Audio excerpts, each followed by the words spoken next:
ये वीडियो कुछ व्यूअर्स के लिए डिस्टर्बिंग हो सकती है। अगर आप सेंसिटिव हैं तो वीडियो को यहीं स्किप कर सकते हैं। वीडियो शुरू करने से पहले अगर आपने मेरे चैनल को सब्सक्राइब नहीं किया है तो अभी सब्सक्राइब करें और बेल आइकन दबाना बिल्कुल मत भूलें। The Tori Stafford disappearance. कहानी की शुरुआत अप्रैल 2009 में कनाडा के वुडस्टॉक ओंटारियो से शुरू होती है, जब वहां रहने वाली 8 साल की विक्टोरिया एलिजाबेथ मैरी स्टैफर्ड, जिसे लोग प्यार से टोरी भी बुलाते थे, स्कूल से घर आती हुई गायब हो जाती है।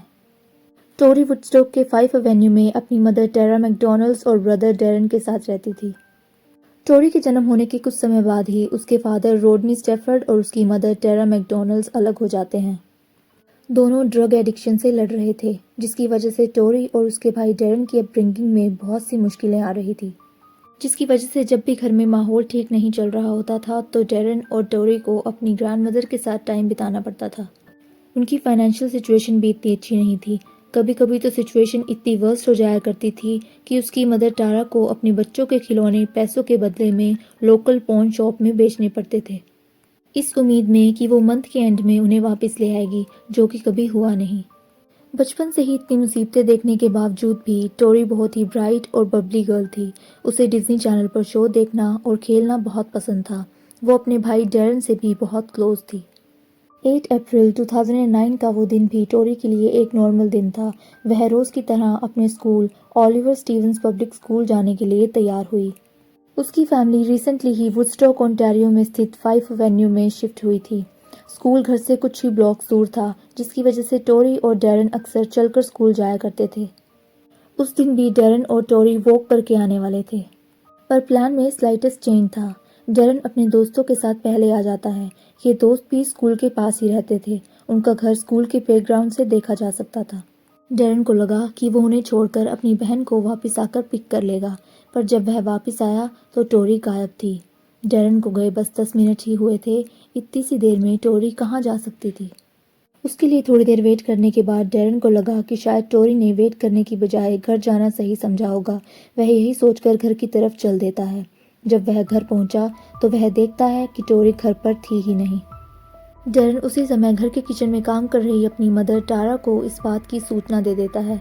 जैसा कि मैंने पहले भी बताया था कि भाई बहन में बहुत प्यार था, इसलिए टोरी का ना मिलना उसके लिए स्ट्रेसफुल और बहुत दुख देने वाला था। अपनी मदर को इन्फॉर्म करने के बाद वह खुद अपनी बाइसाइकिल पर बैठकर अपने नेबरहुड में ही अपनी बहन को ढूंढने निकल जाता है, पर अनफॉर्चुनेटली डैरन को टोरी कहीं भी नहीं मिलती। तब तक टारा अपने सभी रिश्तेदारों और फ्रेंड्स जिन्हें टोरी जानती थी या जहाँ जहाँ जा सकती थी, उन्हें फ़ोन करके पूछने लगती है। टारा अपनी मदर को भी कॉल करके टोरी की गुमशुदगी की खबर दे देती है। जब शाम के 6 बजे तक भी टोरी का कुछ पता नहीं चलता तो उसकी ग्रैंडमदर अथॉरिटीज़ को इन्फॉर्म कर देती है। पुलिस आते ही टारा की मां से क्वेश्चनिंग करने लगती है। जल्द ही टोरी के मिसिंग होने की रिपोर्ट आसपास के एरिया में फैल जाती है और एक सर्च ऑपरेशन लॉन्च किया जाता है। किसी भी पॉसिबल सस्पिशियस एक्टिविटी के शक से एरिया में हाई अलर्ट अनाउंस किया जाता है। टोरी जिस स्कूल में पढ़ती थी उसे भी 5 दिन के लिए बंद किया गया था, ताकि कोई और बच्चा भी इसका शिकार ना हो जाए। इन्वेस्टिगेटर्स ने टोरी के स्कूल के रास्ते में जो भी एक्सपेक्टेडली वहाँ था उनसे क्वेश्चनिंग की, पर कुछ हाथ नहीं लगा। ऐसा लग रहा था मानो टोरी गायब सी हो गई थी। बट सडनली अथॉरिटीज़ के हाथ में कुछ ऐसा लगता है जो इस केस का रुख पूरी तरह से बदल देता है। अथॉरिटीज़ को स्कूल के बाहर की एक सीसीटीवी कैमरा की एक्सेस मिल गई थी। उससे मिली फुटेज में जो इंसान दिख रहा था वो सबके लिए टोटली अनएक्सपेक्टेड और हैरान कर देने वाला था। फुटेज में टोरी अपने स्कूल के बाहर एक वाइट कोट पहने लेडी के साथ जाती हुई दिखाई दे रही है, और शॉकिंगली टोरी बिल्कुल भी डरी हुई या स्ट्रगल करती हुई नहीं दिख रही। इट वॉज ऑब्वियस कि टोरी को ज़बरदस्ती नहीं ले जाया गया होगा, जिससे कंक्लूजन यह निकलता है कि टोरी ज़रूर इस मिस्ट्री वुमन को जानती है। और दूसरी तरफ हमें अलग ही मंजर देखने को मिल रहा था। टोरी की मदर टारा न्यूज़ अपीयरेंसेस कर रही थी, जिसकी वजह से पब्लिक उसे एक स्ट्रेंज अटेंशन दे रही थी। लोगों के लिए पीड़ित परिवार की मिस्ट्री को स्क्रूटनाइज करना बहुत ही कॉमन माना जाता है। अक्सर ऐसे केसेस में पब्लिक द्वारा विक्टिम के परिवार के बिहेवियर को देखकर बहुत सी थ्योरीज बिल्ड कर ली जाती हैं। सिमिलरली इस केस में भी लोगों ने टारा के लिए एक थ्योरी बिल्ड की कि वो सैड तो बिल्कुल भी नहीं दिख रही है। उसके रिएक्शन से ऐसा लग रहा है मानो उसका पूरा ध्यान मीडिया की अटेंशन ग्रैब करने में है। जैसे जैसे इंटरव्यूज होते गए ये सब और भी वर्स होता गया। अब टोरी के फादर रोडनी भी सामने आए। पर उनकी इन मीडिया अपीयरेंसेस ने इन्वेस्टिगेशन को बढ़ावा देने की बजाय अपने आपसी रिश्ते में जो टेंशन पनप रही है उसकी तरफ ज़्यादा ध्यान खींचा। सरप्राइजिंगली टारा के पास उसकी बेटी खो जाने के बाद दिए गए कोल्ड रिएक्शन के लिए भी एक्सप्लेनेशन था।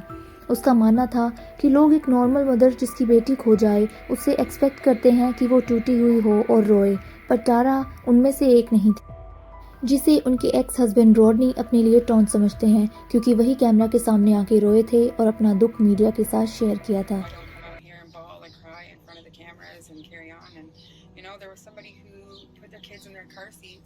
And drove into a lake with their kids, and they went out there and bawled and cried and carried on, and they were the person who was responsible for it. I'm just not the kind of person that can come out here and cry for the cameras every single day. What are you kind of saying because I was crying and showing my emotions and stuff I'm behind this? No, I'm not saying that. I'm saying that's the way I took what you just said. No, I'm saying that people get angry because I don't come out here and I can't cry in front of cameras. And so people are holding that against me and saying that, you know, she's acting this way, so she must have something to do with it. That's just the way that I am. I can't come out here and open up for a bunch of strangers. And if people can't understand that, then... Sorry, this is making me really frustrated, Tara, because this is your daughter. It doesn't matter who should be standing in front of you. I could have the world standing here and I would cry. I wouldn't care. Tori is missing. Do you think, Rodney, I'm not going to stand here and fight with you about it, okay? You know what?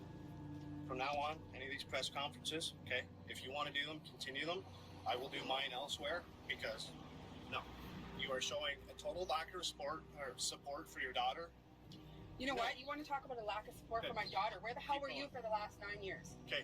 Where were you for the last 9 years? Check every one of these cameras, every one of these media, every one of those police You've been officers. at them now. Rodney के according वह search operation में बिल्कुल support नहीं दिखा रही थी, बल्कि उसका पूरा ध्यान तो मीडिया कॉन्फ्रेंसेस करने में था, जिससे टारा के पॉसिबल इन्वॉल्वमेंट को लेकर जो रूमर्स पहले से ही फैल रही थी उन्हें और बढ़ावा मिला।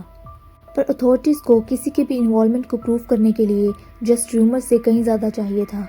वो एक सर्च से मिल रही छोटी छोटी लीड्स को फॉलो कर रहे थे और ऑपरेशन अभी भी जारी था। अचानक अथॉरिटीज़ को एक मेजर लीड मिलती है जो कि सरप्राइजिंगली उन्हें टारा के थ्रू ही मिली थी। पुलिस के द्वारा स्कूल के बाहर की सीसीटीवी फुटेज को रिपीटेडली सर्कुलेट किया गया था, जिसके रिजल्ट में टारा ने 12 अप्रैल को यानी कि टोरी के मिसिंग होने के 4 दिनों बाद पुलिस को कांटेक्ट किया और बताया कि उसके अकॉर्डिंग वीडियो में जो लेडी है वह 18 साल की टेरी लिन मैकक्लिंटन है। उसके अकॉर्डिंग वह टेरी को जानती थी और उसे 2 बार मिल भी चुकी थी। अथॉरिटीज़ ने टारा के इस क्लेम को सीरियसली लिया और टेरी लिन के बारे में पता करना शुरू किया। जल्दी ही उन्हें पता चला कि टेरी के अगेंस्ट एक अनरिलेटेड आउटस्टैंडिंग वारंट जारी किया जा चुका है। उसे तुरंत अरेस्ट कर लिया जाता है। जब वह कस्टडी में थी उसे क्वेश्चनिंग की जाती है। उसने टोरी के मिसिंग होने में किसी भी तरीके का इन्वॉल्वमेंट होने से डिनाई किया, पर अथॉरिटीज़ उसे इतनी जल्दी छोड़ने वाली नहीं थी। कैमरा फुटेज में टोरी को ले जाती हुई जो लेडी दिख रही है वह टेरी से पूरी तरीके से मैच खा रही है। अथॉरिटीज़ उसे इन्वेस्टिगेशन चलने तक वहीं रखती है। अगले 30 दिनों तक पुलिस टेरी पर नज़र रखती है। वह किस किस से फ़ोन पर बात कर रही है और उसे कौन कौन विजिट कर रहा है, पुलिस ये नोटिस करती है। पुलिस एक पैटर्न देखती है कि माइकल रेफर्टी नाम का एक इंसान उसका फ्रीक्वेंट विजिटर है। पूछने पर टेरी लिन उसे अपना बॉयफ्रेंड बताती है, जिससे सरप्राइजिंगली माइकल तो अग्री नहीं करता। अब पुलिस की रडार में 28 वर्षीय माइकल रेफर्टी भी था। पुलिस उससे भी क्वेश्चनिंग करती है। So, like, has there been anything between you and Terry Lynn intimately at all? We're friends. Just friends? Okay. So, Have you watched the video? yeah, I saw On- it. I've seen it. Okay. What did you think watching that video? Did you recognize anyone at all? I didn't recognize anyone. You know? Have you ever observed एक बात गौर करने की है कि Michael बहुत शांत और compose था। वह इस केस में किसी भी तरीके की इन्वॉल्वमेंट से फुली डिनाई कर देता है। अब पुलिस उसे जाने देती है। इतने वीक्स तक अपनी इन्वॉल्वमेंट को डिनाई करने के बाद टेरी लिन अचानक से 19 मई को सामने आती है और बताती है कि फुटेज में आप जिस लेडी को देख रहे हैं वह वही थी। अब ये एक ऐसे जुर्म से पर्दा उठाती है जिसे सुनकर सबके रोंगटे खड़े हो गए थे। टेरी के अकॉर्डिंग वो माइकल को फरवरी 2009 को एक social media platform plenty of fishes पर मिली थी। इतने वीक से माइकल की इन्वॉल्वमेंट को डिनाई कर रही टेरी आज ये एक्सेप्ट करती है कि माइकल बहुत ही टॉक्सिक, वायलेंट और साइको किस्म का इंसान था। वो उसे कई बार मार चुका है और उसे ऐसी चीज़ें करने के लिए फोर्स कर चुका है जो वो कभी करना नहीं चाहती थी। उसने कथित तौर पर यह स्वीकार किया है कि माइकल पीडोफाइल था और उसने ही उसे किसी यंग गर्ल को किडनैप करने के लिए फोर्स किया था। इस कन्फेशन के बेसिस पे टेरी लिन को अबडक्शन और एक्सेसरी टू मर्डर के लिए चार्ज किया जाता है। अब माइकल रेफर्टी से भी दोबारा क्वेश्चनिंग होती है और उसे टेरी लिन के कन्फेशन के बारे में बताया जाता है, लेकिन माइकल का कहना था कि टेरी बिल्कुल झूठ बोल रही है। क्वेश्चनिंग के दौरान अगर माइकल के बिहेवियर की बात की जाए तो वो ऐसा प्रिटेंड कर रहा था कि जैसे उसके साथ गलत हो रहा था। वो बहुत इमोशनल था और बार बार रोए जा रहा था, बिल्कुल टेरी की तरह। पर जैसे ही इन्वेस्टिगेटर्स कुछ लेने के लिए बाहर निकलते हैं तो टेरी का बिल्कुल ही दूसरा बिहेवियर देखने को मिलता है। ऐसा लग रहा था मानो वो इन्वेस्टिगेटर्स के सामने एक फसाड प्ले कर रहे हैं, जस्ट अपने आप को इनोसेंट दिखाने के लिए। अब टेरी लिन फिर से अपने कन्फेशन को चेंज करती है और 8 अप्रैल के दिन हुए उस काले कांड से पर्दा उठाती है जिसे सुनने के लिए सबके कान तरस गए थे। टेरी लिन के अकॉर्डिंग 8 अप्रैल को टेरी और उसका बॉयफ्रेंड माइकल रेफर्टी स्कूल के बाहर किसी बच्ची के आने का वेट कर रहे थे। दुर्भाग्य से वो पहली बच्ची टोरी ही थी। टेरी लिन टोरी को पपीज दिखाने के बहाने अपनी कार में ले जाती है और उसे धमकाकर अपनी कार में बैठा देती है। अब माइकल कार को हाईवे 401 से होते हुए गोल्ड की तरफ ले जाता है। वह एक जगह ड्रग्स बाय करने के लिए रुकते हैं। इस बीच टोरी उनको कई बार रिक्वेस्ट करती है कि उसे जाने दिया जाए, वो किसी को नहीं बताएगी, पर माइकल उसे गुस्से में चुप रहने के लिए कहता है। यहाँ एक बात गौर करने की है कि टेरी लिन के पास टोरी को बचाने के कई मौके थे। वो चाहती तो उसे जाने दे सकती थी, पर वो ऐसा नहीं करती। खैर, 5 बजे के आसपास माइकल पेट्रो कनाडा के एटीएम से $80 विड्रॉ करता है। उस दौरान वो टेरी को एक होम डिपो पर छोड़ता है जहां से वो हैमर और गार्बेज बैग्स खरीदती है। यहाँ भी वो चाहती तो पुलिस को इन्फॉर्म कर सकती थी, पर वो इस अपॉर्चुनिटी को भी जाने देती है। 6 बजे के आसपास माइकल कार को एक रिमोट एरिया में साइड रोड पर रोकता है जहां वो टेरी लिन को कार से बाहर जाने के लिए बोलता है। वो 8 साल की बच्ची टेरी लिन पे भरोसा करके ही उस कार में चढ़ी थी। वो उसे बार बार रुकने के लिए कहती है, पर टेरी नहीं रुकती। इसके बाद माइकल इंसानियत की सारी हदें पार करते हुए उस बच्ची के साथ दुष्कर्म करता है। इसके बाद वो दरिंदा टेरी लिन को कार में बुलाता है और उसे टोरी को मारने के लिए कहता है। टेरी लिन टोरी का सर गार्बेज बैग से कवर करके उसके सर पर हथौड़े से तब तक वार करती है जब तक कि उसकी जान नहीं चली जाती। उसके बाद वो उसकी बॉडी को गार्बेज बैग में लपेटकर वहीं दफना जाते हैं। इस घटना को महीने बीत चुके थे। अब पुलिस के लिए बॉडी को फाइंड करना और भी मुश्किल था। अब जब ये कथित तौर पर सर्टेन था कि टोरी मर चुकी थी, उसके बचे हुए रिमेन्स मिलना और भी ज़्यादा इम्पोर्टेंट था। इन्वेस्टिगेटर्स की मदद करते हुए टेरी लिन इंसिडेंट सीन की सराउंडिंग के बेसिस पे एक नक्शा तैयार करती है और इन्वेस्टिगेटर्स को देती है। उसके अकॉर्डिंग वो उस दिन नशे में थी और ये मैक्सिमम था जो वो याद कर सकती थी।